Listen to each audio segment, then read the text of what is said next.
Joining me right now, my old radio co-host from Sports Radio 610, who's now a lawyer and does Mad Dog Radio. He's also a fellow Syracuse graduate, my friend Mike Meltser. Mike, what's up, bud? Paul, how's it going? Going well. Going well. I'm going to ask just a really vague question in a style that you would sometimes ask me questions. You just roll the ball out and say like, hey, Paul's going to go on a rant about this. Yeah. What are the Houston Texans? That's a good question. What are the Houston Texans? So it's a overall disappointing 5-5. Like if we were having this conversation from like August 15th to today, you'd be like, oh, this is pretty disappointing. And yet the way we've gotten here, you're like, okay, it's a good thing that this team actually still has a chance to accomplish, like, I guess, ostensibly a bunch of its goals. They are a pretty flawed team with an excellent defense that is well coached on special teams that would realistically need like I'll say borderline miracle offensively to advance deep in the playoffs. And that might be too like succinct because there's a ton of like nuance within that. I give them a lot of credit for the resilience to after 0-3, after the Seattle debacle on Monday night a few weeks ago, that, you know, say we will about the competition, like considering you're playing your backup quarterback, they're in basically all of these games, even including kind of the Seattle game.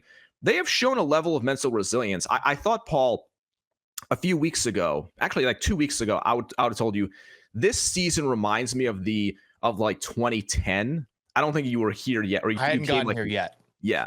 But it reminded me a lot of 2010, except just the opposite. Yes. It was offense without a defense. Yes, exactly. They had an excellent offense, like one of the three best in the league, and they lost a million games in just bizarre ways, like crippling, bizarre ways. And here I would have said, like, great defense, bad offense, vast underachievement that leads to, like, big organizational questions. But to their credit, I don't know if it's going to end up like 2018 did, but they have gotten themselves up off of the mat, and they have the opportunity with some tough games, especially these next three, to fight their way into the postseason. Like, I still have my doubts, but I give them credit for still being alive here.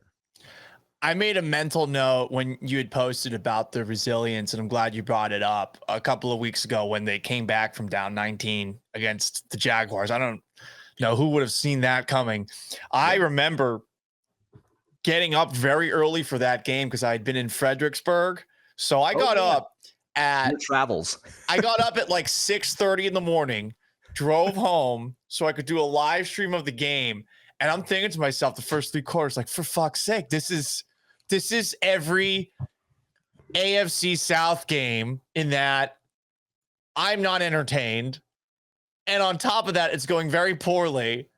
And I constantly get this feeling, Mike, of did I prioritize getting home early to watch this fucking team, which frustrates me so. I remember I went home during the 2017 season after my sister had gotten married. I flew home early on a Sunday to get back to do sports updates for a Texans-Rams game where the Rams won by a lot. And there was no Deshaun Watson at this point. And I also missed my flight out, but I got the next flight, overpaid for it to get back and watch it. And then somehow they dug deep, they won. And I thought to myself, okay, maybe at the end of this game, the offense figured something out, whether it's the offensive line or it's just Davis Mills having a little bit more confidence. And then this past game happened, and I'm really having a tough time knowing how I'm supposed to feel, because I don't want to be a Debbie Downer. I don't want to be a dick and say, oh, it's the fucking Titans. But that's kind of how I feel. And I wish that there was something that I could take out of this game and say, you know, this makes me feel really good about their chances against Buffalo or these other games that are coming up. Yeah. And I'm not there, even though the defense is as good as you laid out. Well, yeah, I think it's hard to become like really optimistic, especially knowing like, you know, CJ's basically been ruled out for this game on Thursday. And man, like that's going to make this a real uphill battle. Now, Buffalo can be very inconsistent in their own performances. The Texans have competed with like a lot of the better teams they faced this season. The Rams, the Bucks, Seattle, Denver. The story of the season up until the last 2 weeks is like they kept losing close games. And the games they won in kind of dominating fashion. Even like San Francisco, right? Like, have they figured something out? I would say maybe a little bit in that I think the offensive line's been, I don't know, maybe like 20% better the last couple of weeks, somewhere in there, like 15, 20%. Like, it looks kind of weird. You've got like, Titus Howard playing at right guard and Trent Brown and this giant 77 at right tackle. And you're not really sure he can move, but he's basically the size of like Jupiter. So that's fun. They've gotten something going, I think, with the running game, like a little bit, kind of flashes here and there. They've gotten the rookie Iowa State receivers going a little bit with Higgins and Noel, depending on the game. If we're talking about ceiling of this football team, I think it's ultimately going to be somehow CJ coming back and then this team going to another level offensively. Do I expect that to happen? Not really, but they've at least left the door open there. And I think the offense has gotten a little better the last couple of weeks. Would you say?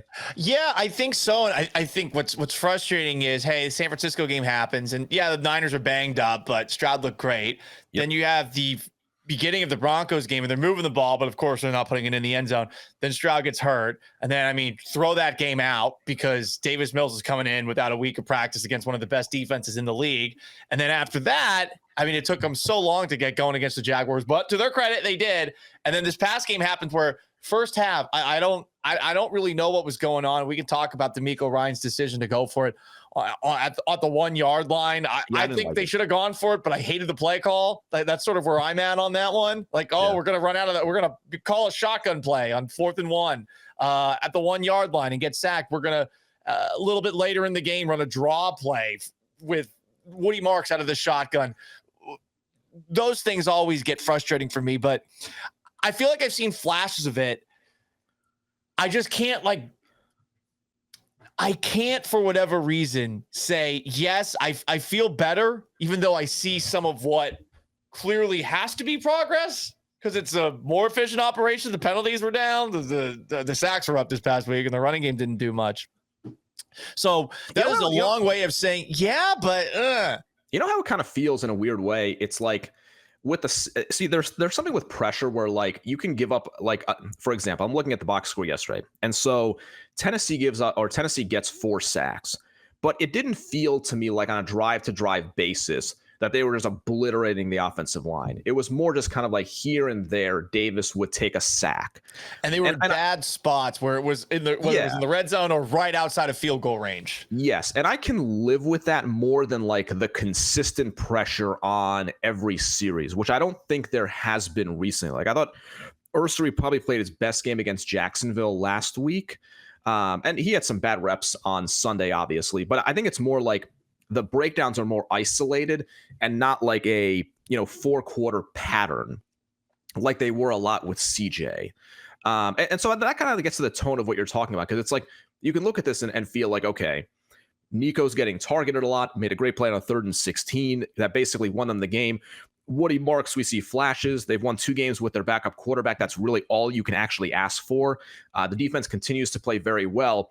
And yet you look up and you're okay, well, what has actually happened here? They beat probably the worst team in the league by 3 points on the road, and they're 5-5, and they're going to play 3 tough games in a row here, one of which we know will be without CJ Stroud. And because you have 5 losses, it's what is ultimately the highest level you can get to this season, right? Yeah. And we were looking ahead at the schedule earlier today, and does 10 wins get you in the playoffs? Probably. Maybe.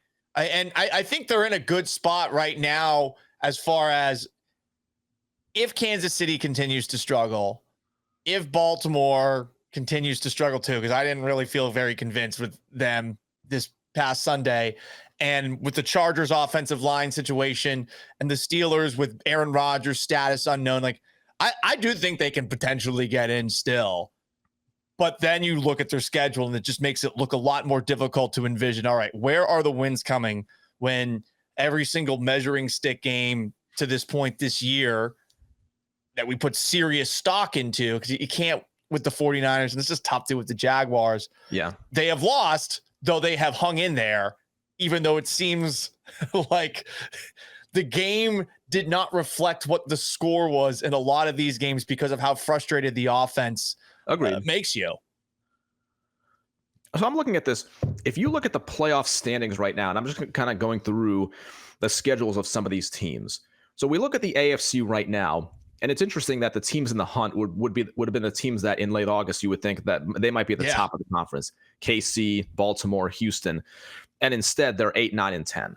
So the division leaders, like, the first three, Denver, New England, and Indianapolis, those are all making the playoffs. They have really high win totals. Like they have too much runway for themselves. Pittsburgh's the one where you're kind of like, okay, how many playoff teams is the AFC North going to get, especially if Baltimore can turn it on, which they've won a few in a row, but they haven't really turned it on. And Pittsburgh, like, I think is shaky enough. Yeah. Buffalo, I think Buffalo is going to be the 5 unless they overtake New England, which I don't think they will. So Buffalo will be the 5. I think the Chargers with this offensive line situation, they're a real candidate, even though I think really good quarterback, well coached. There could be some real inconsistencies there. And then how much does Jacksonville keep it up? Right. They're the weirdest team because they have the biggest duds, but every now and then they pull one out and you're like, okay, well, at least Liam Cohen's a better coach, clearly. But much like with what they are, which is very inconsistent, you do know that Trevor Lawrence is seemingly holding them back. He seems to be the problem right now. I feel like 10 would get the Texans in, although the Chargers are at 7. They still play, Tennessee. They still play the Jets. The Jaguars actually play Tennessee twice, which would be a concern. So, Jacksonville has a really, good path to 10. The Chargers have one extra win banked in because they're at 7. Now, again, offensive line issues no Slater, no Alt the rest of the way. They'll play the Raiders again. They do play the Texans too, which is an important one, the Chargers eventually. So, I feel pretty good. I feel pretty good about that matchup again, but that is at the very end. So how's that going to go? And that's in LA. That's the game that realistically might determine where the season goes. Because I guess the other big question, Paul, is looking at these next 3 as a combination. What do you have to get? Do you have to get 2 wins out of these next 3, knowing that CJ is not playing in the first one? Home Buffalo, at Indianapolis, at Kansas City. Oh, I mean, I don't know what would have to be the case for me to feel confident going into Kansas City to win a football game right now for this team, not other teams necessarily, but for this football team. The defense has been so good that I think you can talk yourself into holding all 3 of those teams to less than 28, less than 24 points even. Yeah, I would say less than 24 would be a goal. Yeah. You just have to wonder how the fuck are you going to score? And Buffalo is tough to make what their defense is, because 1 week it's especially against the running game, they're not looking good, but can the Texans run the football? I like Kansas City's defense more than I like their offense. Agreed. But it's just when you look at the Chiefs, you kind of just assume that the team that they go up against, if it's a team like the Texans, they're going to take them down. And then with the Colts, I think Daniel Jones is Daniel Jones still. I refuse to believe otherwise. Yeah. But Jonathan Taylor is having an MVP caliber season. Does he unlock the Colts offense against a Texans team that also struggles sometimes to contain mobile quarterbacks? Yeah, that's the thing. I look at Indianapolis and Denver. Even that's a tremendous win they had on Sunday. That's a statement win by Denver. Yeah. I give them a lot of credit.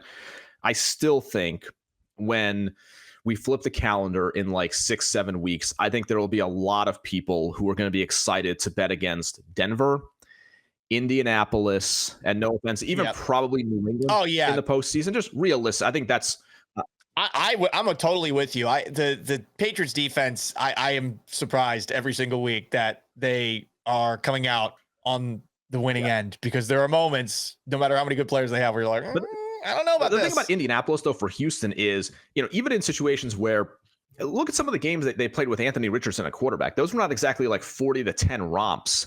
They had to skate by and survive a number of them. Most notably, the game 2 years ago where they made the playoffs thanks to the guy dropping the pass off his hands on that fourth down. Yeah. Shane Steichen's a really good coach. And while I'm excited to, see the inevitable downfall of Daniel Jones in January, I don't know if that means that on November 30th, he's going to turn into a pumpkin. Like, I'd be cautiously optimistic. I figured that would be the game that CJ Stroud would come back from, especially after the mini bye. At that point, that would be basically 3.5, that's basically a month or so. So right. I'm assuming he's back for that game. If he's back in that game, I think they've got a shot. Yeah. He's going up against, they do have a shot in all of these games. They have a shot in every game. Yes. Right. It's tough to imagine them winning. And I think part of it's this year, and part of it's something else I wanted to talk about with you, because we have been following this team long enough where, even though this is an entirely different group with DeMeco Ryans and with CJ Stroud and this defense is at the level it's at right now, it feels like every single time they play a measuring stick game, outside of in 2019 where they beat the Patriots and they beat the Chiefs, it just feels like they never come through, at least in the way that this city will buy into them. And it's why I feel like since maybe 2012, 2013, while there is still passion for this team in this city, it feels like people are always like, all right, well, let's wait until they fuck up this time. Yeah, it's always waiting for the other shoe to drop. It's funny, like the people I talk to who I'm close with, who are the biggest fans, or as people who follow it closely, I do think there's a conventional wisdom that it got to like a fever pitch in 2011, 12, and it fell off in 2013, and that it's never recovered since. Which is kind of either. Yeah, which is kind of fascinating in that there are more people who live in the city of Houston now than in 2010 through 2013, and yet you don't still have the same buzz about the team. I'm getting those emails in like September of like, hey, tickets are available. I don't know what they do about that. I'm not a marketing expert. I don't have any clue or real idea about that.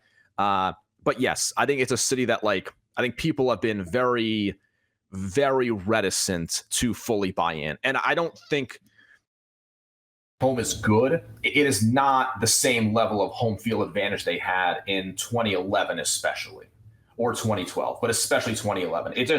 And I'm guessing it can probably get there at some points, but it has not gotten there. Despite DeMeco, despite CJ Stroud, it has not gotten back to that level. No, it hasn't. And I wonder if it ever can. I am just bummed out the amount of Sundays you take a look at the crowd that's there. Yeah. And I mean, the traveling fan bases always do really well. Yes. And on top of that, in addition to that, it just feels that even when the team gets a couple of wins, I mean, we were doing morning drive when the Texans start off 0-3 and they win 9 fucking games in a row. People are still out. That no one cared. I remember getting angry texts from certain people about why the fuck does no one care? And I was like, I don't know, bro. I don't get it myself. Yeah. Wild. Yeah, it's wild. I don't know how to. I mean, one day it can get there just because time is sort of infinite, and so at some points I feel like it'll get there. But it has been noticeable since 2011, 12. I guess on the marketing side, again, not a marketing and advertising expert, but they do seem to market the team in a way that's kind of hey, if you want the luxury experience, here's the luxury box. That's never going to give you some big home field advantage. And to be fair to Houston and the Texans specifically, this is probably an issue that is more widespread across the NFL than we're willing to admit.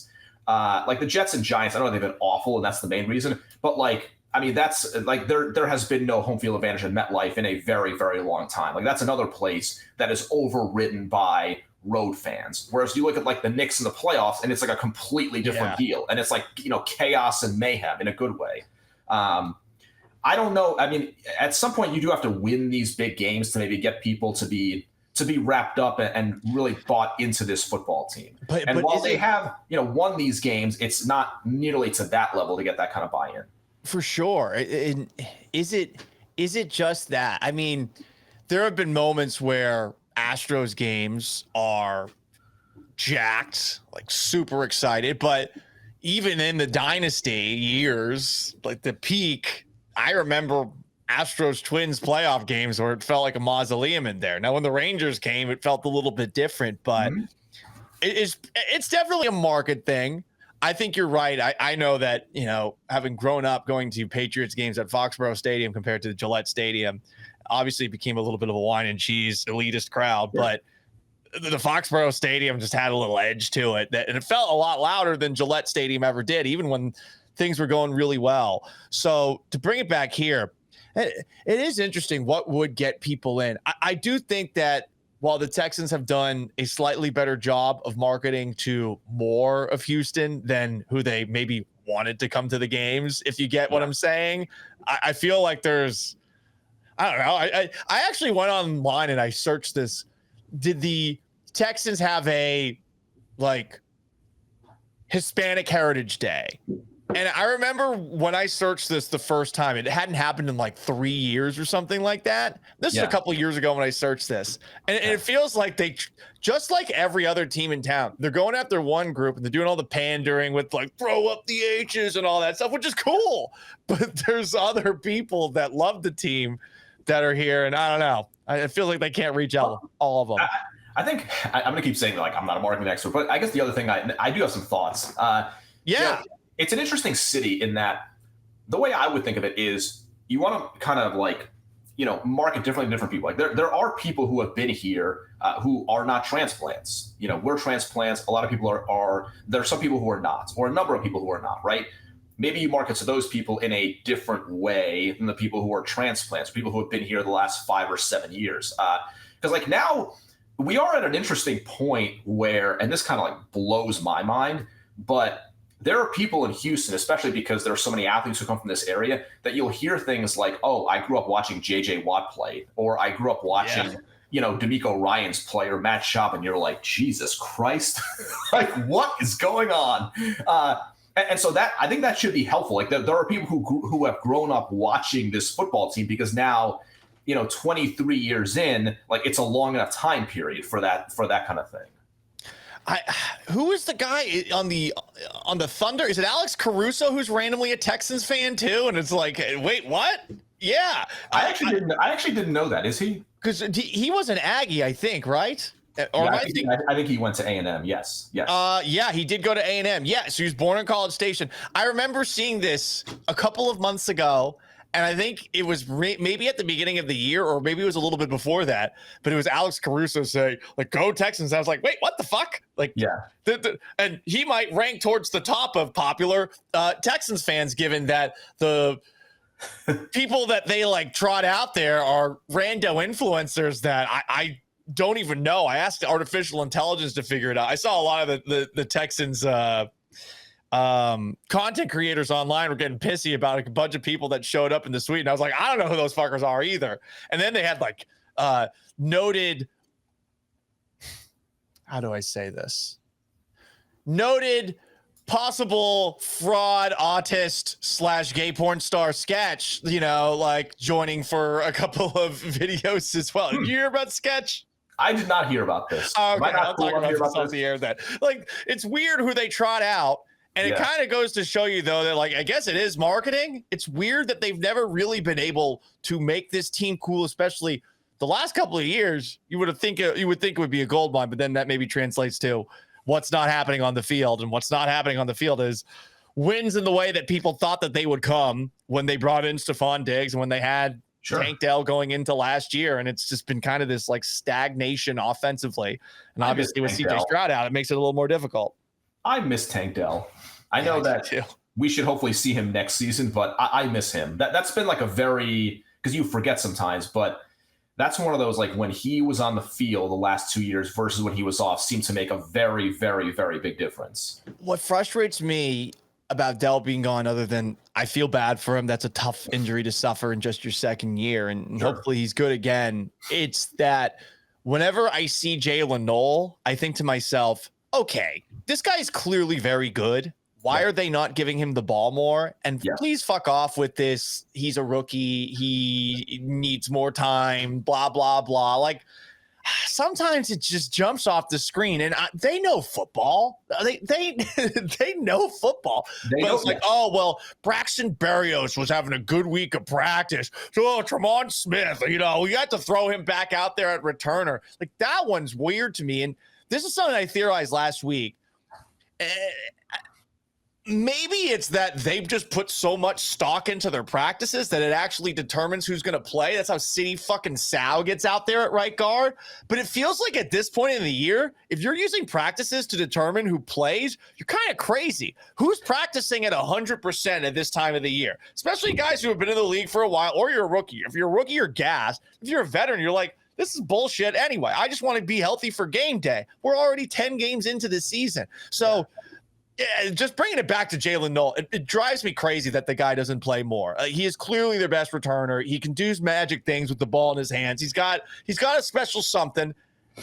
Get him the ball a little bit more. Sure. So what I feel about him, I like the draft pick overall. I thought he might make a more of an immediate impact than Jaden Higgins. Both kind of have, I think, equally. I'll look at the number totals. But both improving. Higgins had a good game on Sunday, and I feel like the last couple of weeks, Higgins has been open a lot. That's also been the case. So what I like is now at this point, Noel is their primary returner, like especially on punts. So I like that. As far as the targets and everything, that's where I'm a little bit more deferential in the sense that thgoing to go into this game and they're going to, like, their main thing is they want to get the ball to Nico. And so he was targeted 10 times on Sunday. That's what should happen.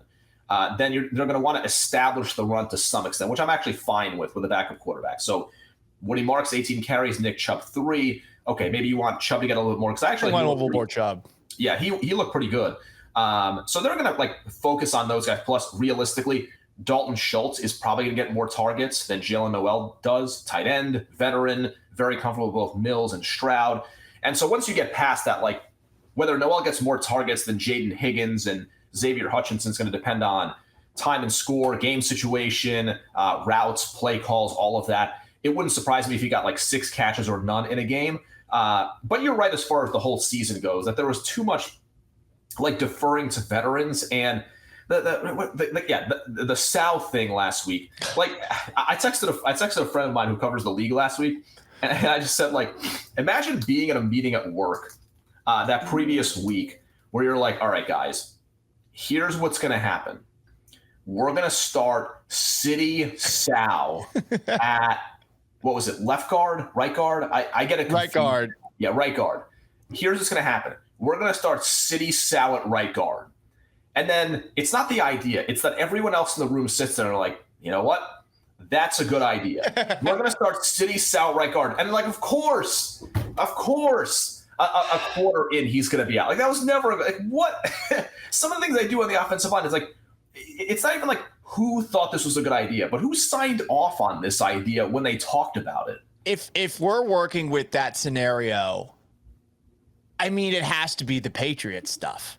Because it's Cole Popovich and it's Nick Caley, and maybe it's Nick Caserio with the headset into this meeting. I don't know, but that's the only way that can get greenlit. It is, oh well, let's give him a shot.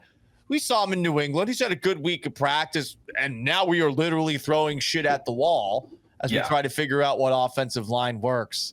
But it's just frustrating. I was telling some mutual friends of ours, Cody and Landry, last week, that one of my annoyances was, if I'm Cal McNair, I would sit down with Nick Caserio and I would say, Nick, let me get this straight. So 2.5 years ago, we took a center in the 2nd round, and we took a center in the 6th round. How is it that 2 years later, we are starting somebody else named Jake Andrews at center? Can you explain that? And I don't want to be an asshole, but if you take 2 centers in a draft, even if one's in the 6th round, if the guy's from Notre Dame, you should come out with some kind of franchise center. That's just my very humble opinion. And even with that, even last week, it never made sense. Okay, Laken Tomlinson, Ed Ingram, Juice Scruggs, even during more of the struggles earlier in the season, I'm still thinking whenever I've seen Patterson out there, he seems to be relatively decent. Why is he not out there more? And now, of course, he's been out there a lot more these last 2 games. So the lack of rhyme or reason for it on the line is also another very frustrating thing to figure out. Yeah, and to go back to last year, And some of the things that I heard, and I can't corroborate this stuff, but from, people love to talk behind the scenes, and if we're talking about the offensive line room being toxic last year, the way I heard it, it didn't seem like it was the players necessarily. It might have been the coaches, and perhaps the new offensive line coach has a little more input. My big hope was that this year we would see D'Amico Ryans being a little bit more proactive with the offensive line, and maybe that's something he is learning on the fly, because one of the other things I heard is he didn't hear everything that was going on the offensive side of things. He did kind of silo himself off, and that there were some people that maybe should have communicated some of the stuff that was going on offensively behind the scenes to him, and it wasn't, I guess, communicated to him in a way that was urgent enough. Again, something I heard. Take that for what you will, but it does make me wonder about who, I guess, has the most say offensively when you've got a first-time offensive coordinator, an offensive line coach who has been here, but he's in that role for the first time, and you do have some holdovers from the offense from last season. And then on top of that, you got a head coach who clearly made a big show of, hey, I'm going to be watching the offense during training camp, which at least implies that he's going to be a little bit more hands-on with the offense during the season. Yeah, with the offensive line, it's hard to figure out what the overall philosophy has been or is. And I know that offensive line play is down across the league. You can't just go to Costco in the offseason, pick the guy that you want. And I know the draft board seemed to fall in the exact opposite way of what they wanted. And even if Donovan Jackson had slipped one spot, I think that was going to be the pick. And obviously they would have lost out on Higgins in that exchange. And so I get that they were probably planning to draft somebody and the draft board just fell the exact wrong way for them. But I like the Ursary pick in the second round. Todd McShay was big on Ursary. As someone who watches a lot of Big Ten football, I was high on him, and I still think that was a pretty solid pick. Like maybe he's done well. Franchise. I like him. Tackle. We'll see. But then it's like, I get picking the Iowa State receivers, and obviously Woody Marks has panned out so far, but it's late in the draft. Like, why not take more chances on offensive linemen? And as far as the guys that you brought in, I don't know, it's hard because some of these teams went out there and spent a fortune on players. Aaron Banks got a ton of money. Will Fry's got a ton of money. And it's like, are you going to pay, boatloads of guaranteed money to plug one guard spot on a very leaky offensive line? Is that really going to make a difference? But ultimately we can kind of go back and forth. Ultimately it's got to work, and it hasn't fundamentally worked for them on the offensive line. I don't know if there's some sort of mismatch between the way Nick Caserio evaluates offensive linemen and what the coaches see and what this offense needs to be coordinated like. I've struggled with the investments and what did they think the offensive line was going to be versus what it actually has been, especially early in the season. And then when you see the comments from the fan appreciation day or whatever the hell it was, where they're like, the guy in a very funny way says like, well, CJ's running for his life and you guys didn't even draft an offensive lineman with the first pick. And they were kind of dismissive. Yes. Specifically, Nick was kind of dismissive in response to that. And why be dismissive? What's the upside of that? Yeah, I don't get it either. That part, you're so right. What was the upside there? He's a smart guy. He's got to know better than that. And he's got to know that people, when they see a team that is struggling when it comes to sacks, no matter what they can't see or don't understand about offensive line play, they're going to blame the offensive line for the sacks. Like, this is to what you were saying a little bit ago, where line plays down across the league. Yeah, it's not great everywhere. And the thing that I guess I second guess to what you were saying, guys who got paid this offseason. Well, one of those guys is Joe Thuney. And what did Joe Thuney get acquired for? A 4th round pick? Oh, isn't this someone that Nick Caserio fucking scouted? Like, that's what I can't get by. Like, you were in New England with him. Like, that's a trade they could have made. Yeah, like it's that one to me is the one where I'm like, Oh, he was available for a 4th-round pick. Are we going to really act like a 4th-round pick's that much to give up for a guy who has played guard and tackle at a high level? Like, that's crazy. Well, especially when you think about the fact that how much Nick Caserio invested in Shaq Mason a few years earlier. Between a trade, a new contract, he gives him an extension right away. Right away. Which they do a lot. And then bring it back to other guys who they trade for and get rid of the extension for. Like Stephon Diggs. Mike, every Patriots game I've watched, I am blown away by how fucking good he is this season. Me too. It is. I'm also blown away. I mean, good for him. I don't know if it's like the shaboinking with Cardi B or what, but like, fuck, dude, that guy, he is all the way back, if not more. He's better than he was last year with the Texans. I don't know how. He is, though.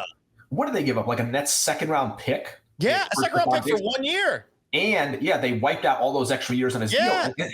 And if you still had him, then you don't have to draft these receivers unless you aren't sure he's going to come back. And obviously the injury fucked a lot of things up there, but there are times when the way I phrase it is that when Nick Caserio is looking to buy a car, I don't know that the car dealers are sending a limo for him like they are with the Falcons GM Terry Fontenot. But I think when Nick Caserio walks in to buy a car, I think they are licking their chops because I don't think Nick's the hardest negotiator. It's like, the money spent on Cam Robinson, the money spent on Chauncey Gardner-Johnson. There's all these like things that are adding up to where I've been sitting here the last couple of weeks wondering, like, I know it's really hard to add offensive linemen. And I know the Joe Mixon injury like really screwed them, and that's a whole other conversation. You don't even know about, right?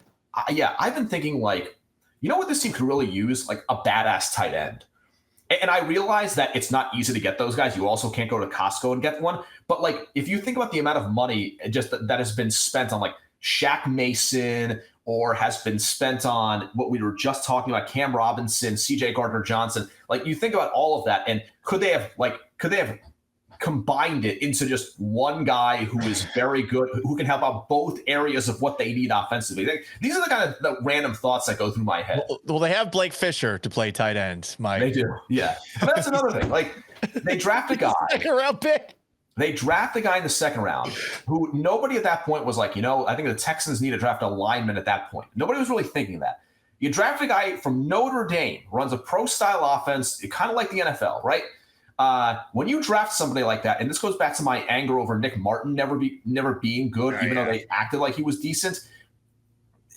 I know that's the kind of thing that would drive our old colleague Seth Payne crazy, but when you draft somebody from Wisconsin, Notre Dame, Iowa, one of those types, that guy better be good. That's my bias. When you draft an offensive lineman from one of those places, that guy better be good. I better not be. I agree with that.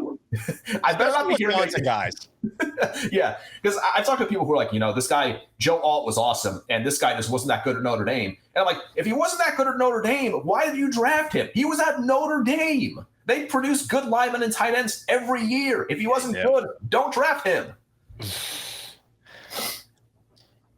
Is Caserio gone if they don't make the playoffs? I'm going to lean no. Man. Do you have a strong feeling on that? I don't. I'm curious. And I was thinking about a little disagreement that we never actually dove into from a couple of weeks ago where I forget what happened. What happened? Oh yeah, it was the Jets had their fire sale, and I just went on a rampage tweet. Like I had flown out of Boston early, and I was at Ragin' Cajun eating a roast beef debris po' boy, and I just decided I went on a rant, and I was like, oh, you let all these fucking stat guys in here, and they're tanking for picks and all that stuff, and there are some stat people I don't like. Sure. Some. Some are very annoying. I think trying something new is great. I think the problem is that we got to a point, specifically in football, where if now in football we are essentially saying, oh, this year just doesn't matter from the get-go. Let's try to get the best pick we possibly can.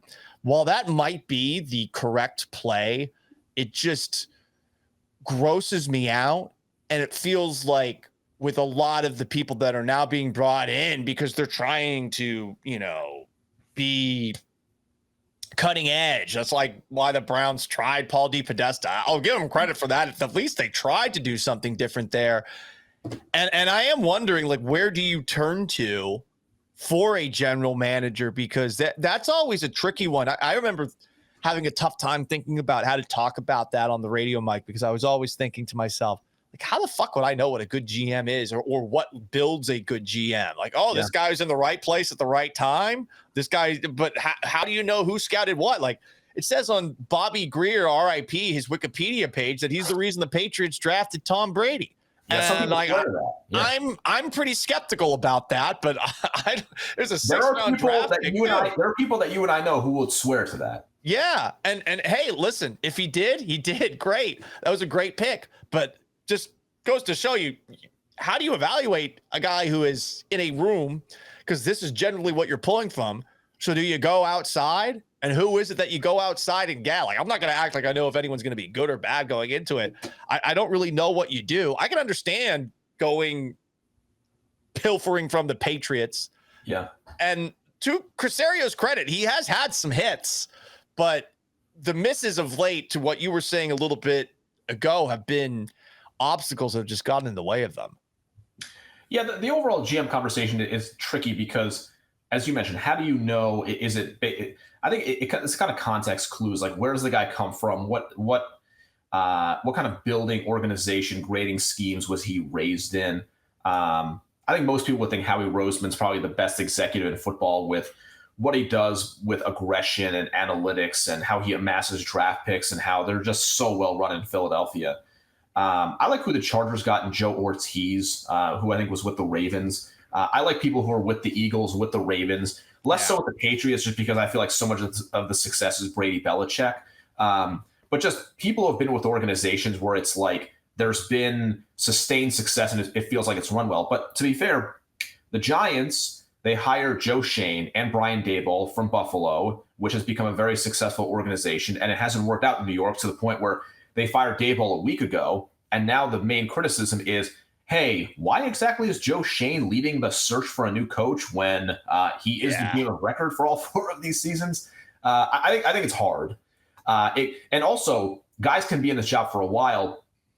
Idiot me, a few months ago, when the Colts benched Anthony Richardson for Daniel Jones, I said, here's what's going to happen. I said this on SiriusXM. I said, we're going to flip the calendar in like 6 months, and there's going to be a press conference, and the Irsay daughter or daughters are going to be firing Chris Ballard and Shane Steichen.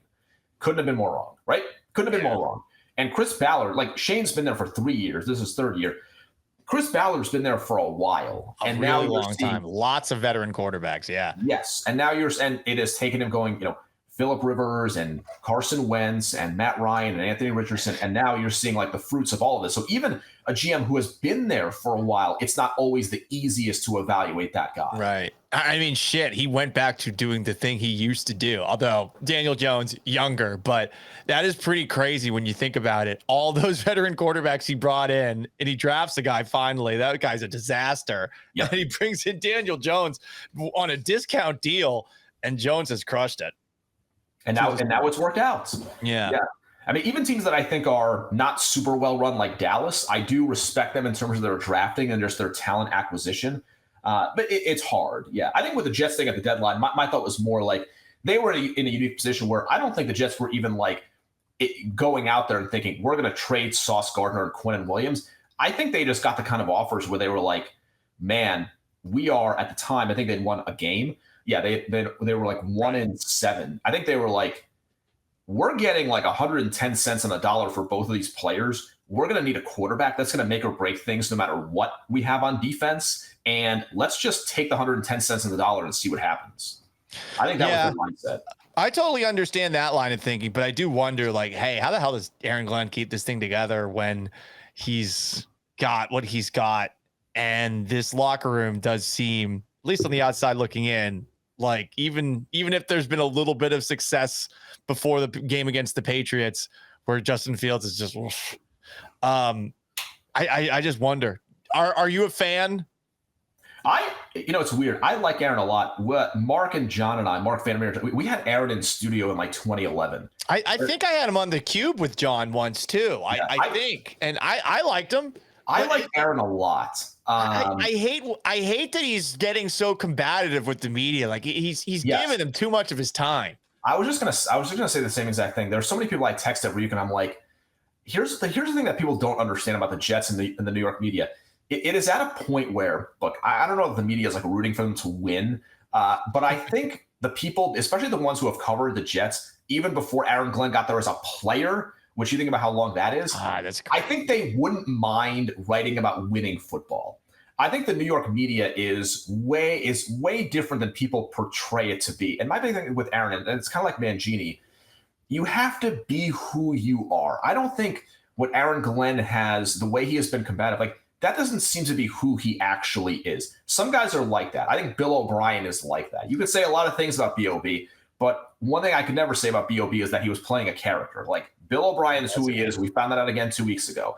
With Aaron Glenn, it's like, look, people are going to report on your injuries. They're going to ask you about the starting quarterback when the starting quarterback's playing awful. Like, this is just part of the deal when it comes to being a head coach. Like, chill out.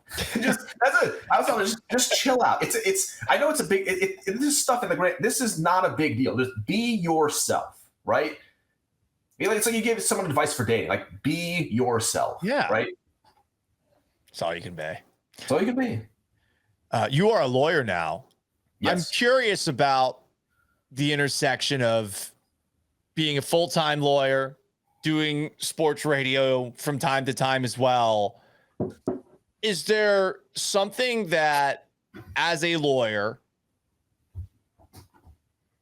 while covering sports, that you have a new appreciation, fascination for that maybe you didn't before? That is a great question. I think actually the things I do are kind of similar, if that makes sense. Because what I do in my day job is kind of similar to what we do in sports radio, that there are just arguments on both sides. I think one similarity I can see is that people's emotions have a lot to do with how they feel about things. And it really takes a lot for them to kind of change or see the other side of a position. Like in sports, I think of it as like the highest meritocracy. And at least in sports, unlike politics, we have a shared sense of reality. Like the Texans were 5-5. If someone told you they were 7-3, you'd be like, you are not living in the same place that I am, right? Like nobody does that. But when it comes to like people being right or wrong, the hard thing is that, if I come out in July or August and I'm like, guys, here's what's going to happen. The Texans are going to have a very disappointing season. The offense is still going to be about the same. CJ's going to miss a few games. They're going to be, 50-50 in the playoffs. What would have happened is you would have gotten crushed the whole offseason. People would have been angry. And then what would have happened at the end of the season? They're still going to feel the same way about you. Like they're going to feel maybe even angrier about you, the fact that you were right. So I spent a lot of my time thinking about the evidence, the arguments, and just how do I kind of bridge the gap between different sides, if that makes sense, especially the emotional part. Because there's sometimes in my negotiations where I think I'll literally ask the question, is there something I should know? Or is there a real animosity towards the person or the company I'm representing? Like, what should I know because no matter what it is, I just want to know because that'll help kind of inform me sometimes. I feel like that's something I've worked on at the very least over time, because I know when I first got into this, it was like, this is my emotional opinion about how things are. And while I would sometimes bring facts to the table with those emotions, wouldn't always do it. It is a tricky thing, especially in this game, because people like the emotional and the entertaining side of it. But the older I've gotten, the more I'm like, God, I was just this little asshole who's just like, rah, rah, fuck this, fuck that. And then you tone it down a little bit. I don't know. That is interesting. Yeah, because I do find with my shows, especially the ones I do on Mad Dog, that I'm a little calmer. Like I'm still going to have my opinions and I'm going to, forcefully and strongly put them out there. But if I get in debates with callers or go back and forth, it kind of rolls off the back of my, whatever. As opposed to some of the legal fights can get very, because the hard thing, Paul, I'll tell you, and my law partner and I have these conversations, you kind of get sick of cases sometimes. Like you're tired of dealing with the bullshit. And so for me, sometimes it's like, okay, I literally have a notepad in front of me that says things like, you can only control what you can control. And questions like, will I be worried about this a year from now? And sometimes the answer is yes, but 80% of the time the answer is no. And so I think the loss of us kind of put some of these radio arguments into perspective, where a lot of times I felt like I'd be arguing with people on Twitter and arguing with this person, that person. And there's also a lot of wisdom in just you got to allow people to be wrong. And sometimes it's really hard. And I know it almost sounds condescending or arrogant to say that, but we all, I think, can take that. It's okay to let people be wrong sometimes. And sometimes you feel brutal and you feel like, oh, am I like giving in by doing this? But it's okay to let people be wrong. Yeah, I'm with you on that front. I also think on that same front, I think it's okay to admit you don't know something. Oh, yeah. And I don't think this industry feels that you can ever do that. And maybe that is actually true. But I think there's a lot of people out there who they want to be right. And if they're not right, I don't know if you've seen like Josina Anderson's coverage of Shedeur Sanders the last couple of days, which a little bit. Yeah. I'm trying to be nice. Sure. Kind of embarrassing. And you see that and you're like, hey, you could say that he's not ready because he's not ready. Well, you could say that he didn't have any impact on the game because he didn't have any impact on the game. You don't have to try to tell me that a 4-yard drag route where Jerry Jeudy makes a couple of awesome jukes and almost gets a first down is some great moment by Shedeur. But man, some people are so married to being right with that one opinion. And I do think from a on a good note, it seems like people have gotten sick of that and are now tuning people either like that out. Because I do think, and I was definitely more that in the past, and from time to time I'm talking to my ass. You want to be right. Nobody wants to be wrong. But I wish more people would admit, not necessarily that they're wrong, but they'll just be like, yeah, I'm not sure. I don't know. But maybe that's not entertaining enough. Well, I think it could be. Because one thing I was thinking about when you mentioned the Josina thing is, and probably a lot of people listening or watching know, I'm a diehard Michigan football fan. And I like JJ McCarthy coming out of college. I wasn't going to sell you that he was going to be like the best quarterback in the league. But I also have to be receptive to what's going on in the field. JJ McCarthy has been very bad. Some of these stat lines of performance have been very, very poor. So if I was doing radio in Minnesota, I'd say, yeah, we probably need to get some competition for him heading into 2026. I would love to have the opposite view, but these are the results on the field. I can't masquerade around that. I have to be cognizant of what reality is, even on things I care about. That's the trickiest one of all. And it's one of the reasons I've almost gone away entirely from evaluating players in college at all, like whether I like them or I don't like them. Because I feel like there have been so many guys where I've been, oh man, this guy's the guy. Speaking of like Jerry Jeudy, and it's not like Jerry Jeudy's been bad or anything like that. But hell of a college player. Right. But then you see him at this level, and it's been a little different, and attitude issues and stuff like that. And that's why I've kind of unplugged entirely from pretending I know anything what's going on going up to the NFL draft. And I feel like I might be doing a disservice to myself because I think people do care about draft coverage so much that you should throw some content out there, but I don't know. I literally don't know. My big thing is that I think Colin Cowherd once said, and I'm sure he said it a few times, strong opinions loosely held. Just react to what's going on in front of you, and just acknowledge what reality is. Because to your point, like just because it's hard to predict what a quarterback is going to be, and what we might be wrong like 8 times in a row. We're not, saving people. We're not cardiologists here. Like, if we say someone's going to be really good as an NFL quarterback and he's not, it's not the biggest deal in the world. We can still have future opinions. I think the key thing is, all right, why did it happen?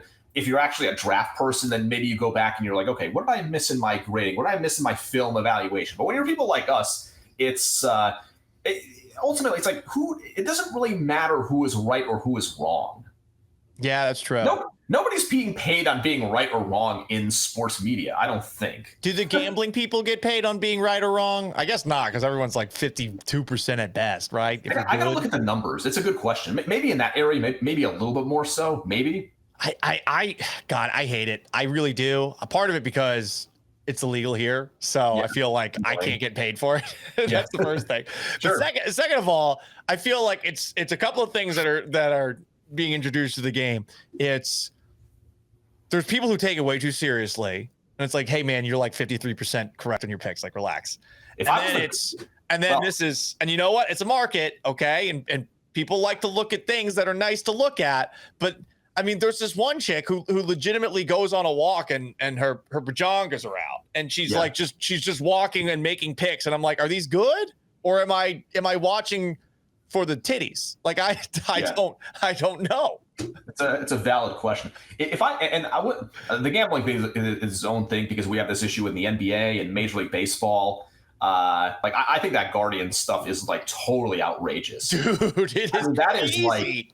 I was talking at my office last week. I'm like, look, the NBA stuff is bad. It's got to be proven, obviously. But that baseball stuff is like, that's as bad as it gets. Oh, that's worse. Like the basketball stuff, I had to read it a couple of times, and I was like, okay, the information, not great. The poker, does that relate to basketball in any way? And they threw the mafia out there because they probably wanted to be like, look at what we got. We brought in some mafia guys. But yeah, this baseball thing, Jesus. I mean, this is insane. If you're intentionally wasting pitches to give guys advantages in these micro prop bets, like, I mean, that is some straight, I know maybe not the same kid, but that is some straight like Black Sox scandal shit. Yeah. I mean, that is outrageous. But even I think it affects the athletes in that you have people like messaging them about like bets and fantasy teams. If I was God, I would take all of these people who did that and just put them in front of City Hall and make them like hold a press conference for like 24 hours straight to defend their action.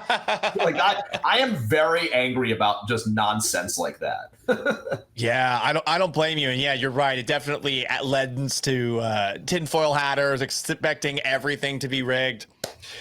Mike, this has flown by. I feel like I'm keeping you too long. Thank you so much for stopping by, and we definitely got to do this again. Always fun. Also, we should also hang out. So whenever you're free, we should. I'm sorry. That's bad on me. It's bad on me. You're gallivanting the country. I like it. Thanks, man. I'll see you.